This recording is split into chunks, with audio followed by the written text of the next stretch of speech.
জাল টাকা তৈরির একটি চক্রের মূল হোতা সহ ৩ জনকে গ্রেফতার করেছে ডিএমপি। রাজধানীর উত্তরা ও গাজীপুর থেকে তাদেরকে গ্রেফতার করা হয়। দুপুরে ডিএমপি মিডিয়া সেন্টারে সংবাদ সম্মেলনে এসব কথা জানান ডিএমপি ডিবি প্রধান মোহাম্মদ শফিকুল ইসলাম। বলেন, দীর্ঘদিন ধরে এই চক্রটি জাল টাকা তৈরি করে বিক্রি করছিল।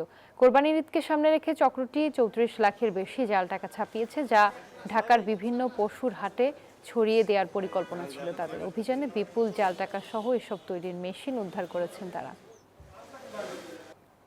ঈদুল আজহাকে সামনে রেখে জাল টাকার একটা চক্র সক্রিয় ছিল। গোপন তথ্যের ভিত্তিতে রাজধানীর উত্তরা থানা ও গাজীপুর মহানগর এলাকায় অভিযান পরিচালনা করে জাল টাকা ও জাল টাকা তৈরির সরঞ্জাম সহ ৩ জনকে গ্রেপ্তার করে। তাদের নিকট থেকে এরকম জাল টাকা ৩৪ লক্ষ জাল টাকা উদ্ধার করা হয়, যেটা একবারে রেডি ফর সেল। 200-র বেশি সার্ভিস ও ফিচারে লেনদেনের সব বিকাশ অ্যাপে সম্ভব।